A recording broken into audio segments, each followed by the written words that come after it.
Are you ready, kids? Aye, aye, Captain! Oh!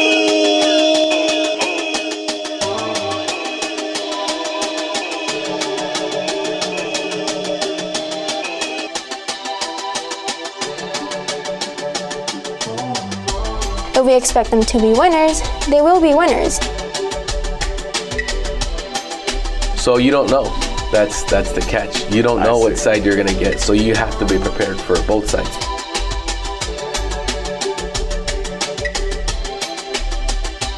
We do have this funny story.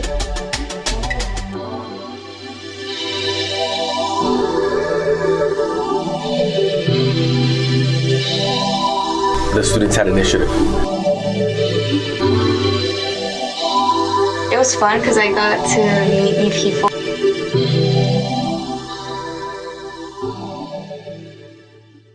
And welcome back, ladies, gentlemen, and other distinguished members of the audience. I'm Daniel Montoya, and you're listening to Valley Vibes, a radio show produced entirely by SpartanSound Productions, Central Union High's very own production studio.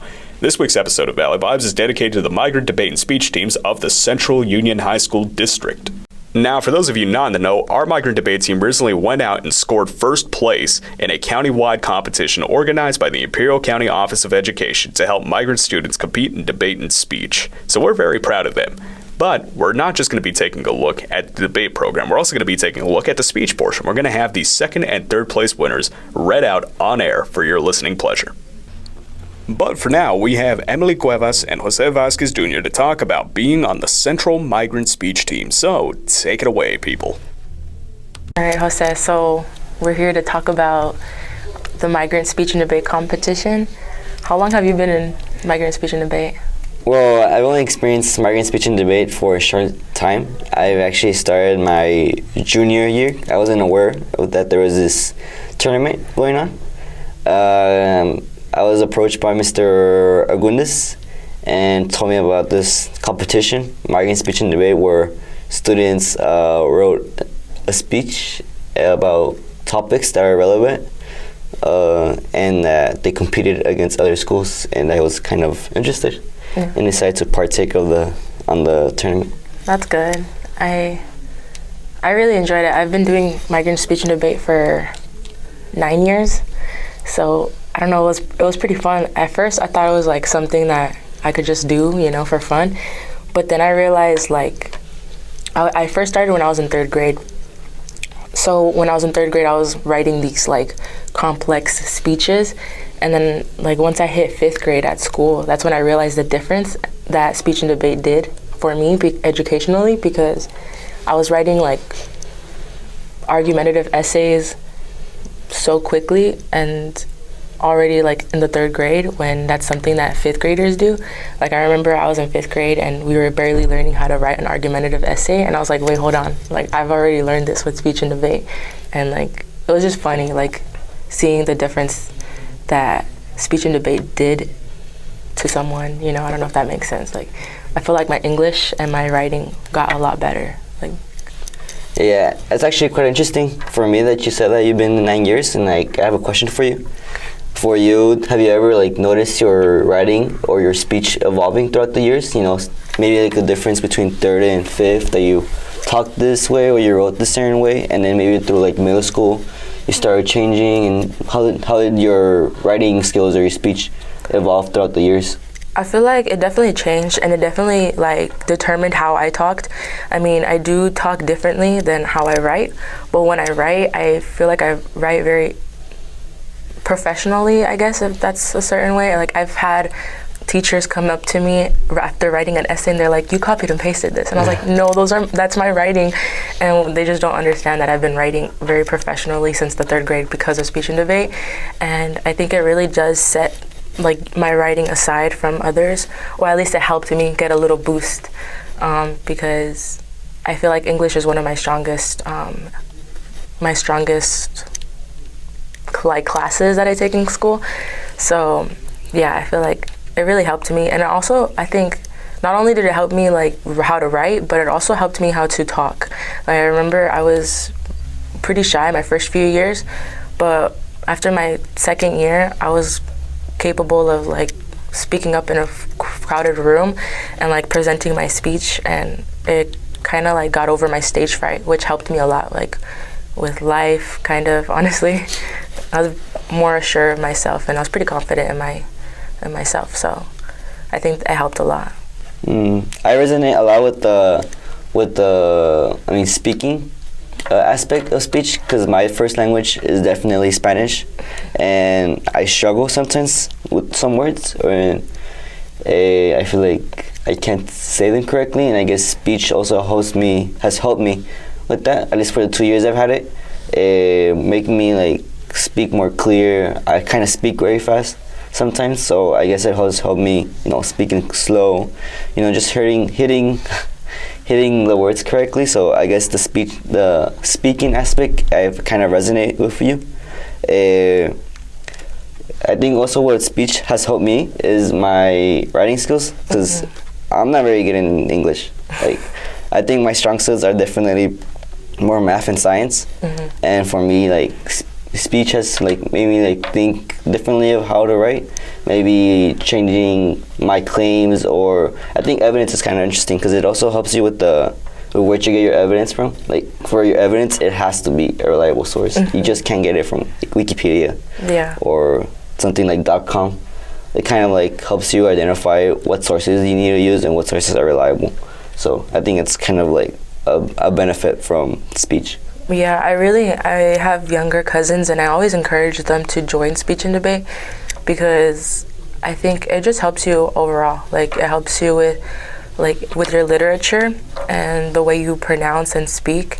And even though it's something that seems pretty simple now, it's something that you really need and you're going to use for the rest of your life. Like even in college, people have to still take English classes, and it's crazy how like I've met older people and they have questions on how to write an essay, and I can help them, and that's because speech, it's taught me a lot, and it's pretty fun. I also like the argumentative side of it. Like I did debate for a few years. I kind of switched between speech and debate each year. And debate, it was pretty interesting because it helped me kind of go about an argument. So like it made you think about the other person's perspective and what they thought, and it really opened up your mind. I feel like and it's pretty important when you're young. Like when you're young, you're like, no, I'm right.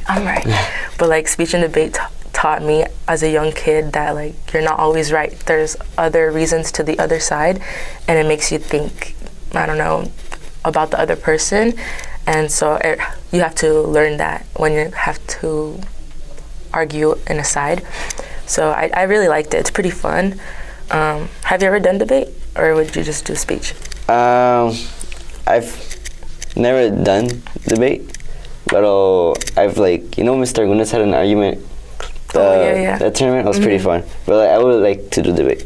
Yeah, it was fun. I like it. I liked getting to know each side and then like switching up and trying to figure out like how to like trick the other team, or how to come up with like the best evidence to support your claim. It's pretty fun. I liked it. Now you might be asking, Daniel, where are the first place winners? We want to hear those too. And believe you me, I would really have liked to record them and have them aired, but we can't. They are classified. They're still currently being judged. So, as soon as all of that is done and over with, we will have them read out and we will have them aired. So, keep an ear out for those. And in addition to having student panelists, we've also scored an interview with Mr. Emilio Davila, who is the debate coach of the Migrant debate team. So, needless to say, we've got a really good episode cooking. Stay tuned. Hi, Daniel. So my name's Emilio Davila, also known as Mr. Davila here, and I'm the Migrant debate coach.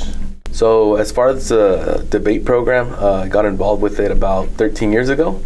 I told myself that I was going to try it out for a year. I really wanted to be involved with something having to do with the Migrant program, because growing up, I was a migrant student myself, since elementary school all the way through high school, and I'll say that I'll be a migrant student all my life. I see. But anyway, I was given the opportunity to be the debate coach, and like I said, I thought about it initially as something I would do maybe for 1 or 2 years, and after the first year, I got hooked. It was, just seeing the challenge. I like challenges, and taking the first team to the competition and seeing how our students grew and how they were able to think critically on their toes in front of 4 or 5 judges and in front of a team they'd never been in front of was just a really awesome experience. And so I got hooked, like I said, and now it's 13 years later, I'm still here.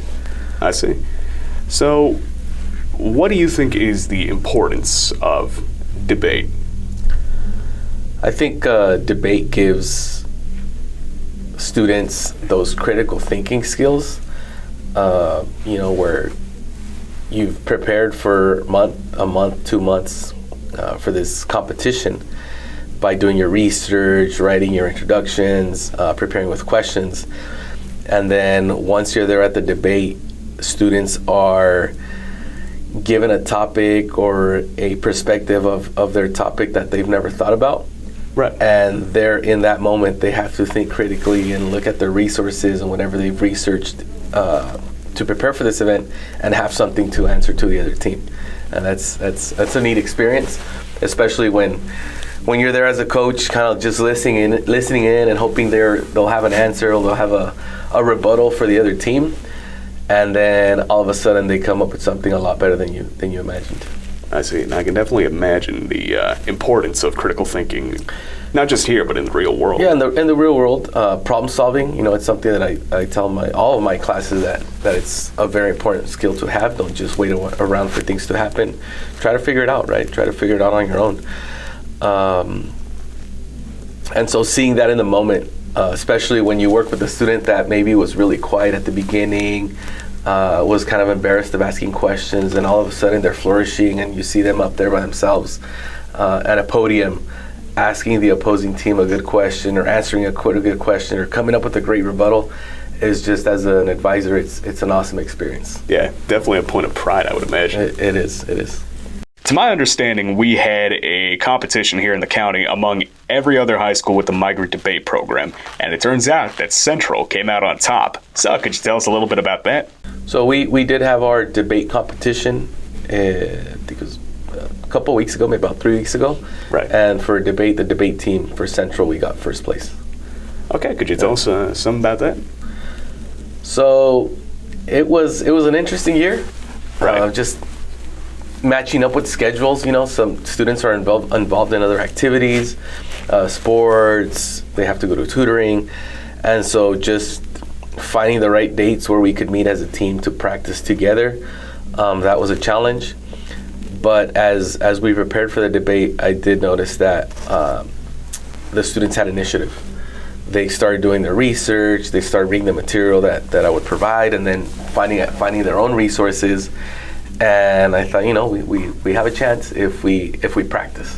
So we have the knowledge now of what the topic is, what type of questions might come up, what the opposing team is going to tell us, etc. And now we just need to practice before we get to the event. Once we were at the event, 2 of the students I had were first-year students, meaning they had not been in the debate team before. I had 1 returning student. So it was kind of like a first time for them. I see. Yeah. So that first competition we had was kind of like the icebreaker, right? It's the one that got them a little comfortable, and they noticed once we finished, we walked out of the room and they already knew what they had done wrong, what they had done right, and then we just kind of talked about it. Hey, this was our first one. Let's go to the next one, ready to dot all those I's and cross all those T's and get the win. And what was the topic of the debate? Should there be more restrictions in advertising towards minors? Something along those lines. Right. What side was Central on? So you don't know. That's the catch. You don't know what side you're going to get. So you have to be prepared for both sides, for both negative and affirmative. It might be that you go in and your first session, you're given the negative side. You go into the next session and that might be affirmative. You just don't know. So you have to be ready for both. And that's where those critical thinking skills come in, that I was telling you, because I've seen it where teams will go in and they had the affirmative side. They'll go into the next session, they get negative, and sometimes they start to get confused, like, oh man, what's the negative side? I kind of forgot. Right. So it's a fun event. So I suppose a good question to ask would be, what are you looking forward to in the future of the debate program? Working with the students. I mean, that's why I do it. I like working with students, and like I said, I like to see them grow in whatever skill they get better at. If it's the public speaking part, if it's the critical thinking on their toes, if it's doing the research, right? Right now we're living in a time where there's information everywhere. And so just preparing them in that area, helping them find credible resources while we can, right? Before AI takes over and they still have to do that type of work. So just preparing them for the future, because these are skills that they're gonna need for life in general, right? If they decide to go to college, they're going to have to write research papers where they need to include credible sources, where they need to be able to differentiate between what's real and what's not real, where they need to maybe give a presentation for a job or a company they're working for. I don't know. So these are skills that I know that are going to carry on into the future. Right now, they might not see it, but I'm sure that in years to come, they'll reflect and realize that hopefully debate was a little grain of sand that kind of helped them. Yeah, sort of a jump start. Exactly. All right. So just thank you. Thank you to the SpartanSound Productions for giving light to the Migrant Debate program. Like I said, I've been doing this for about 13 years, and we've been fortunate enough to be in the top 3 in those 13 years. We got third place the first year I did debate. And every year after that, we've either been in first or second. So we've always been top 2, except for that first year. Right. And so thank you for giving light to that program. And the students, they work really hard, right? They're here on Saturdays. They're here after school. So they do put in a lot of work. And I think this recognition that you're giving them, I think it's very important. And I thank you for that. Of course. After all, Valley Vibes is about culture and happenings here in the Valley. So we're happy to shed light on y'all. Okay. All right. Thank you very much for your time, Mr. Davila. Thank you. Have a good day. Of course. And welcome back, ladies, gentlemen, and other distinguished members of the audience. I'm Daniel Montoya, and you're listening to Valley Vibes. I'm currently here with 2 members of the Migrant Debate team here at Central Union High School. If y'all could just introduce yourselves. Good morning. My name is Yesenia Castañeda, and I was the opener. Good morning. My name is Alexa Zamorano, and I was the cross-examination and response. Right. We brought y'all here to kind of discuss Migrant Debate as a whole. What exactly is Migrant Debate? Migrant Debate is an after-school program for migrant students where we basically debate about certain topics. Right, and it changes every time, right? Yes. So the first competition, we can either have the affirmative or the negative. In this case, we had affirmative first, and then our second, we had negative. So it changes every time, and you're not really allowed to prepare questions in advance, or answers, really. We can kind of prepare what we're about to say, but we have to think on the spot of the things that the opposite team has said, and think of a response to that. Right, so why did y'all join Migrant Debate? I joined because... Well, I thought it would look good on my resume for colleges that I was in a program where it made me focus on my critical thinking, and it expanded. I didn't even know this program existed until Mr. Davila, our coach, went up to me and he was explaining what it was, and I was like, okay, I'll try it. And then so I did it last year, and then he wanted to do it this year again, so I was like, oh, why not? It might be fun. So I joined, and I told them to invite my friend Yesenia. I see. And how long have y'all been in the program? Oh, I've been doing Migrant Debate. This is my first year doing debate, but I've been doing the Migrant program since I was in 4th grade. So. And me too. I've been doing it since 2nd grade, but I never joined any kind of debate? Yeah. Yeah. All right. So, to my understanding, y'all have won what was it, first place in a state competition. Is that correct? Well, it was a city. We're going to state. I see. Could you tell us about that experience? Well, getting there, we were a little nervous because we had time to prepare, but we kind of left some things last minute, so we didn't think that we'd actually win. So when they finally announced it, we were all surprised that we were able to win. Yeah, the funny part was that me and our other partner, which his name is Yair, we had to leave a little early before they announced if we won or not. So we were just texting each other, wondering if we were winning or not. And I was left there by myself. So when they announced that we had won, I looked over at our coach, Mr. Davila, and he signaled me to go. So I went up and received the trophy by myself. Now that you've won, I guess it's appropriate to ask, what exactly is the future for Migrant Debate here at Central? Well, state in Monterrey. And when would that be taking place? May 3rd through May 5th. And I presume that the contestants would comprise of all of the county winners across the state, right? Yes. And representing Imperial County is our very own Central Union High. All that done, we should start wrapping up. Is there any final thoughts from y'all? Well, I would highly recommend, if you're in Migrant, to take up the debate or speech program, because I think it would really teach you lifelong skills. Okay. All right, thank you all very much for your time. Remember, ladies, gentlemen, and other distinguished members of the audience, to be rooting for Central on May 4th through the 7th. Okay, I'm Dr. Tom Tacky. I'm sitting in here for Daniel Montoya.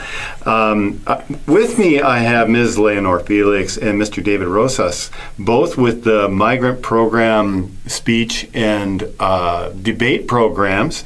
Ms. Felix, you are the Migrant Program Specialist for Central Union High School District, correct? Yes, okay. Can you tell us a little bit about your role with the speech and debate tournament? Sure. Well, first of all, the Migrant and Speech and Debate Tournament, it's a tournament that's put together by the regional office via ICOE, Imperial County Office of Education. And what it is high schools are invited to compete and show their what they learned, their skills with public speaking. So once we hire our coaches, that's the first step. We start with the recruitment at our sites. So we make announcements via bulletin. We'll make presentations with students to see who's interested in participating. We have two venues. Either you go the speech team or debate team. So once our students are prepared, they will attend the tournament. The first place winners from every category will represent the Imperial Valley at the state level. So that's a huge accomplishment that our students will experience. One of the reasons this tournament came about is to better prepare students with public speaking and also to give them the tool. We've noticed that their self-esteem is improved. They develop a sense of self-confidence, and we feel that it's a tool that they're going to stay with them throughout the rest of their life pretty much. So that's how it all started. That's fabulous. I think we're going to see that when we hear these speeches. Mr. Rosas, what do you do to get students prepared for competition? I mean, what are some of the things that worked for you, and maybe what are some of the success stories? One of the things I do is I listen to the students give a speech, and I try to make them polish their speech and their skills. I want them to use the proper language, and more than anything, I tell them since the beginning, you are king, you're queen, you are gonna win. They need that confidence. And what I do is we practice on their speech until we polish them really well.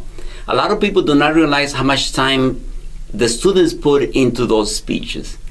They practice and practice and practice until there is no interruptions, there is no interjections in their speech. That's basically what I do. I bring them from where they are to being kings or queens of speech. That's fantastic. How do you get them ready to have it seem very natural and really spontaneous and powerful? Believe it or not, I try to take care of that. We record the speeches and we go over them and we analyze them. And one of the things I do not want it to make them look artificial. I want it to look natural. I want them to be themselves. For instance, one of my participants, he likes humor, and I want him to inject the humor because it's natural to him. Well, yeah, But that's the important. another one of the speakers, she is very formal, and she feels comfortable that way, and I do not want to change that part of her. So, no, I don't think they lose their natural, personality. We just polish what they have. And you have one of your students is going to be competing at the state competition. What can she expect? Well, it's going to be a tough competition, and it's three Wow. of them got Okay. first place on both categories. I think I am going to get ready to be first place at the state level as well. I think they're ready to work hard. And if you look at speech, it's more like being yourself, being natural, and polishing your speech.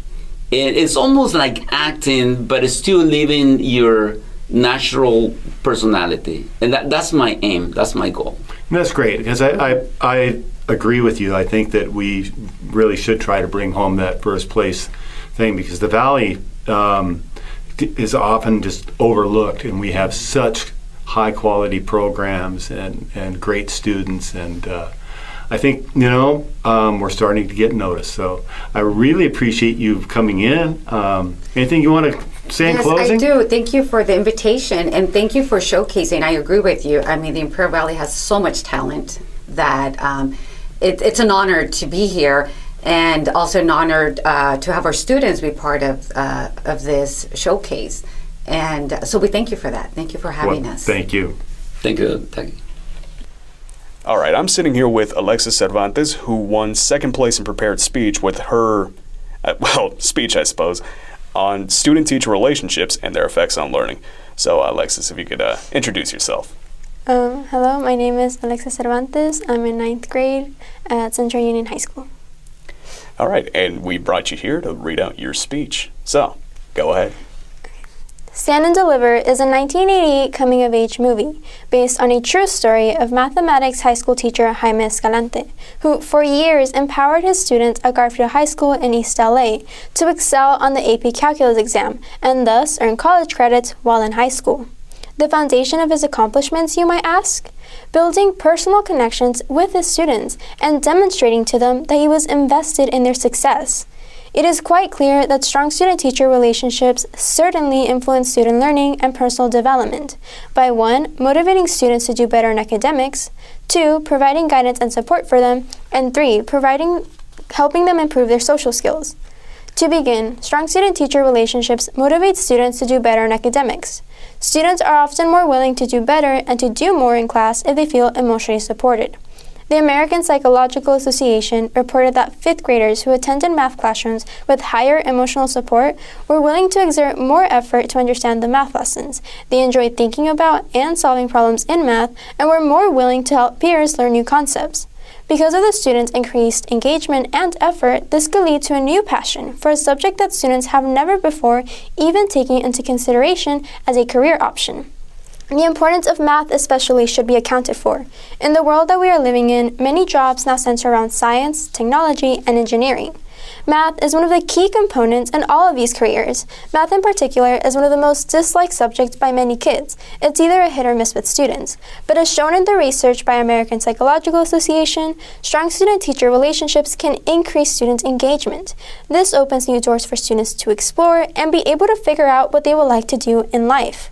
Secondly, for anyone who would declare that a teacher's job is to, simply teach content and that they have no reason to take on any additional burden in their job by building these relationships with their students, I would say that strong student-teacher relationships absolutely provide guidance and support for students, which can then lead to student success. Findings by Emily Gallagher from NYU's Applied Psychology program reveal that for high school students, positive student-teacher relationships can reduce rates of dropping out by nearly half, help explore options for college, and provide support for further academic or vocational aspirations. She also noted that it is especially important for low-income students who experience academic difficulties and negative social outcomes to gain social capitals from their teachers, because research shows they can benefit from the guidance and support. These findings demonstrate the incredibly powerful effects that strong student-teacher relationships can have. Anything that can reduce dropout rates by almost 50% and assist low-income students especially is something that should be actively promoted by schools everywhere. For our local students who live in the lowest earning county in the entire state of California, these bonds with their educators can shape the future course of their entire lives. Lastly, strong student-teacher relationships help students improve their social skills. Many students often have a challenging time forming relationships and interacting with others, and an involved teacher can help make things better. Emily Gallagher from NYU also stated that students who have positive relationships with their teachers use them as a secure base from which they can explore the classroom and school setting both academically and socially, to take on academic challenges and work on social and emotional development. This includes relationships with peers and developing self-esteem and self-concept. I can relate to this myself, because when I was younger, I was a shy kid. I often had a hard time forming friendships and expressing myself. My self-esteem was extremely low. My ACES kindergarten through second grade teacher, Miss Castañeda, or as I like to call her, Miss C, was the first teacher that I felt comfortable around. Knowing that she would be there for me and I could rely on her in the classroom made my confidence grow. As a result of this, I could easily express my ideas and feelings, which led to me forming friendships and learning how to interact with my fellow classmates. Some of these relationships I formed are friendships that I treasure dearly to this day, and I can say that the social skills I learned through her have considerably assisted me throughout the years. To conclude, strong student-teacher relationships influence student learning and personal development by not only motivating students to do better in academics, but also providing guidance and support for them and helping them improve their social skills. As Jaime Escalante once said, if we expect kids to be losers, they will be losers. If we expect them to be winners, they will be winners. They rise or fall to a level of expectations of those around them, especially their teachers. Now that was a solid speech. And welcome back, ladies, gentlemen, and other distinguished members of the audience. You're listening to Valley Vibes. I'm Daniel Montoya, and I'm currently sitting here with Manuel Wong, who's going to give his speech on whether or not AI does more harm than good. It won third place in prepared speech, and, we're just going to get right into it. So, Manuel, if you could just introduce yourself. My name is Manuel Wong, and I'm a freshman at Central Union High School. All right, and we're going to give you the floor to read out your speech, so go ahead. Thank you. In the last 24 hours, how many of us in this room have required the assistance of programs like Siri or Alexa to answer our questions, find a location, or communicate with someone? This leads one to wonder, how many of us already rely on AI and depend on it to help us, and know the potential risk in doing so? In fact, AI poses more harm than good because it can be used to spread misinformation, people can become too dependent on it, and has the potential to outgrow the human mind. To begin, AI poses more harm than good because it can be used to create and spread misinformation. AI is constantly improving with its ability to create images and videos with extremely realistic qualities, to the point where people can't tell if they are AI generated or real. With this ability, the realism in these AI generated images and videos can be quite alarming. Recent studies conducted by psychologists from University College London showed several hundred people equal amounts of both AI generated images and real images of human faces. The participants were then asked to identify which images were AI generated and which were real. The results were surprising and unexpected, as about 70% of people chose the AI generated images over the real one. AI is therefore capable of creating false but visually realistic images which may be used to influence, misinform, or damage people's reputations and cause severe emotional distress. This has already happened, as reported by CBS News, when a student from Westfield High School from New Jersey was affected by this. Fake pictures of the student in extremely compromising situations were created using AI by other high school students. These then spread around the school until eventually the police had to get involved. The mother of the victim stated, she started crying, and then she was walking in the hallways and seeing other girls crying, some of them victims themselves, and some of them just friends of the victims that just fell for them.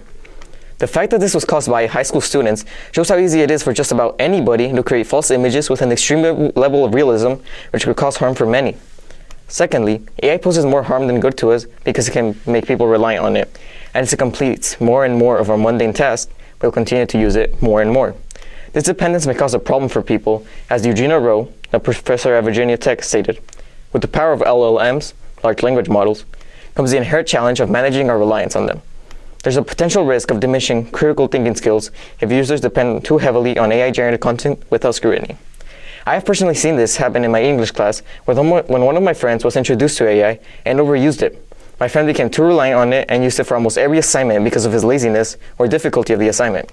Although he was able to get his work done, whenever he was asked any sort of question in class, he was unable to answer because he simply didn't know. If this happens on a mass scale, this type of AI-dependent individual ignorance, imagine the potential harm to society as a whole. What if we stop verifying facts, stop searching for evidence, and just believe everything blindly even more than we do already? It could lead to entire future generations who would be almost helpless to think for themselves. This is not what we want in a democratic society in which we're supposed to acknowledgely and carefully elect our leaders. Thirdly, for those who might say AI poses no real threats, that it is, after all, just another tool created by humans to serve humans, the fact is, AI does pose more harm than good to people because it has the potential to outgrow the human mind. It is very worrisome that AI has grown so much in such a short period of time that it can process information faster than a human being. At this rate, many think that AI could surpass human intelligence if it hasn't already. Geoffrey Hinton, considered the godfather of artificial intelligence and perhaps the foremost designer of AI's neural networks, algorithms that allow AI to learn at a speed that already outpaces humans, stated, "Computer models are outperforming humans, including doing things that humans can't do. Large language models like GPT-4 use neural networks with the connections like those in the human brain, and are starting to do common sense reasoning." Hinton points out that if AI gets to the level of intelligence to completely mimic a human, it would pose the danger of being able to cause harm to people. As AI continues learning and learning, it can learn not only information, but also human-like traits and the ability to mimic them. It is believed that AI could even learn how to have its own consciousness, and after this, develop things like opinions and personalities. Hinton explains, "There's a very general sub-rule that helps with almost all AI goals. Get more control." He then asks, how do you prevent AI systems from ever wanting to take control? Finally stating, nobody knows the answer. To conclude, AI poses more harm than good to humans because it can be used to spread misinformation. People become too dependent on it and has a potential to outgrow the human mind. The godfather of AI gave up his lucrative salary at Google so he could freely warn us of the dangers of AI. Maybe we should listen. Very eloquently said. Thank you very much, Manuel. All right, I'm currently sitting here with Senior Jose Vasquez, whose speech won third place in the debate and speech competition here in Imperial County. Jose, if you could just introduce the topic of the speech. Yeah, good afternoon or good morning. The topic is about whether technology is making us more connected or more isolated. All right, so go ahead and take the stage, Jose. Technology has become part of our daily lives. Our first action of the day is often checking what notifications we had throughout the night. How many people liked my post? Did Maria text me last night? What did I miss? This attachment is carried out throughout the day and in many cases to the extreme.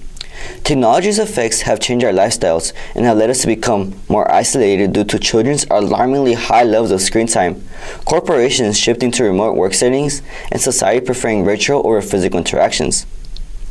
To begin with, young generations spend alarmingly high amounts of screen time. For them, advanced technology like cell phones and flat-screen televisions has been the norm since birth. As a result, an addiction to technology has been introduced to them at an early age and has become difficult to recognize.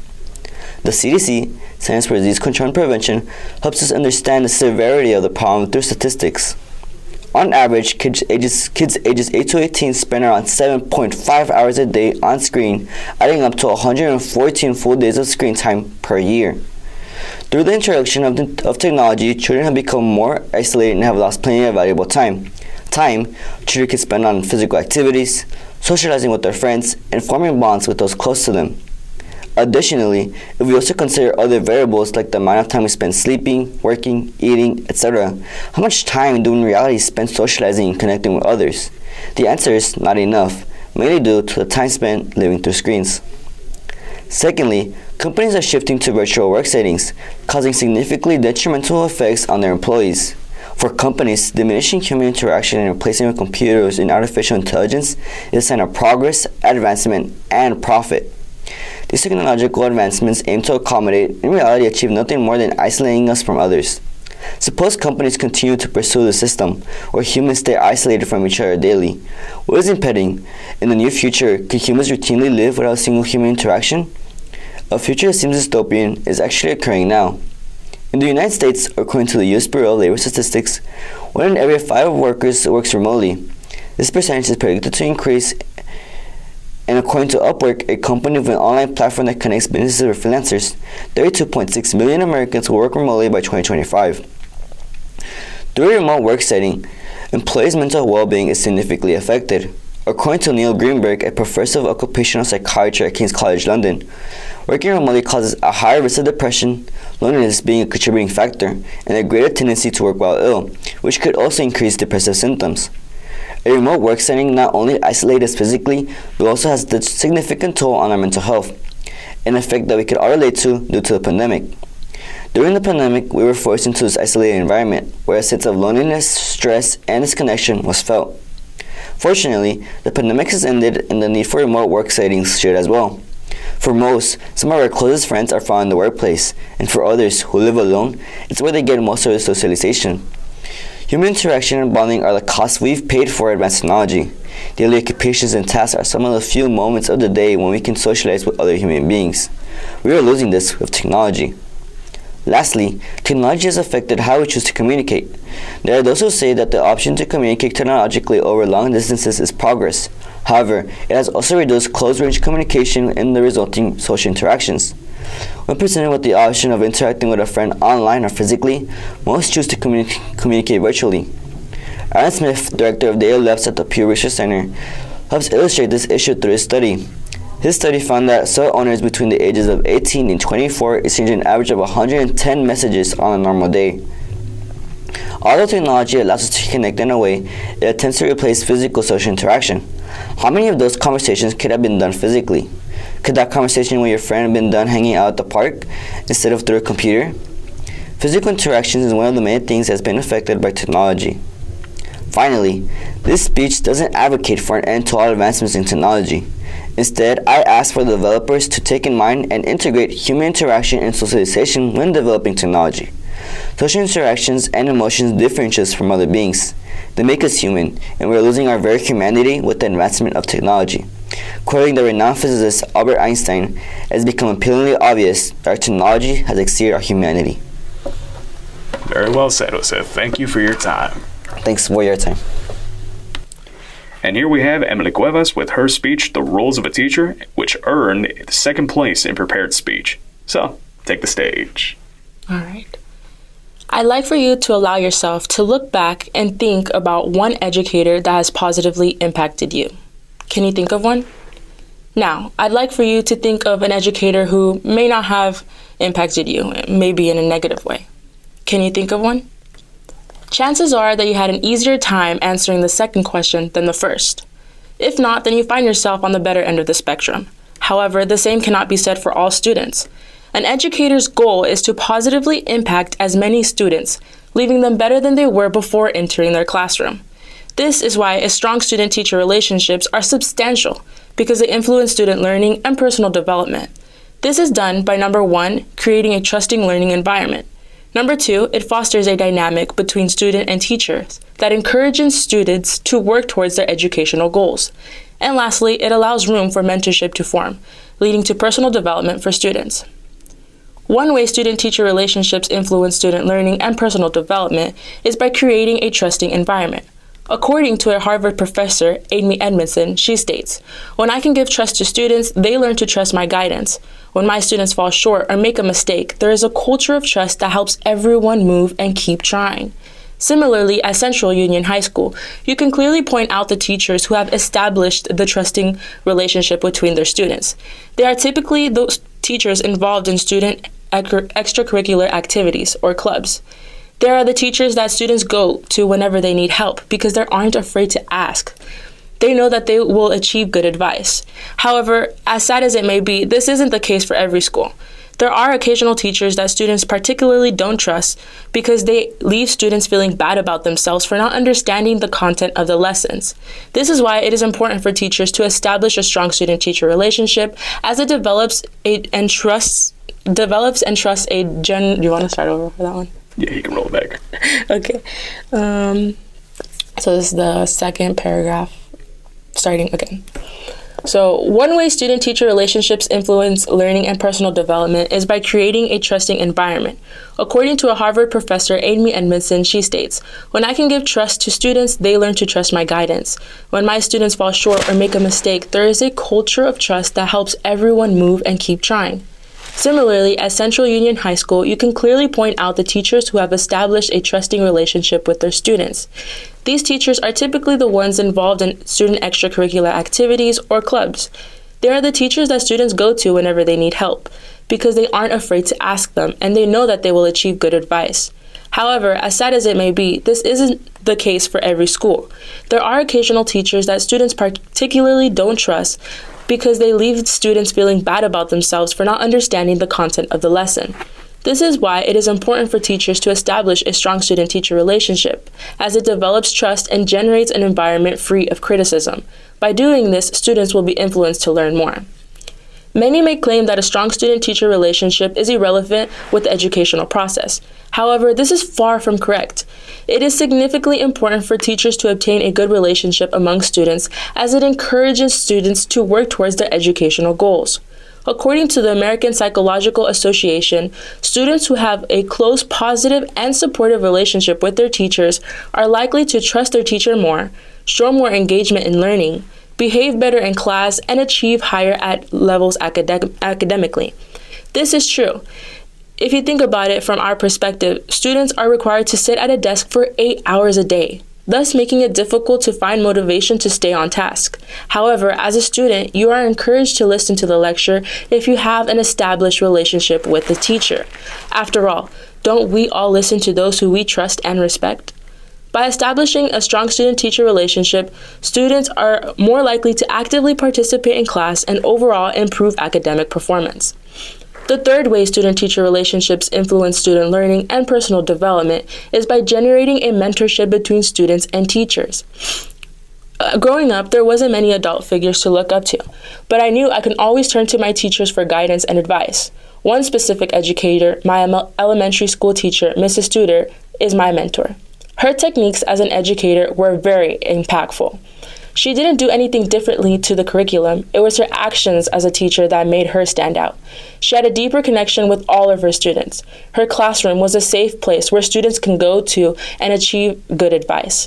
To me, she was my teacher and speech and debate coach for 5 years. She introduced me to the world of literature and encouraged me to continue working at it despite my difficulties in dyslexia. She taught me so much more than the lessons plan. She taught me what true dedication and work ethic was. Wait, I'm going to start back with the sentence. Should we start with the whole paragraph or? No, it's fine. You can just roll it back to the last sentence. Okay. Her classroom was a safe place where students can go for advice and help. To me, she was my teacher and speech and debate coach for 5 years. She introduced me to the world of literature and encouraged me to continue working at it despite my difficulties in dyslexia. She taught me so much more than the lesson plan. She taught me what true dedication and work ethic means.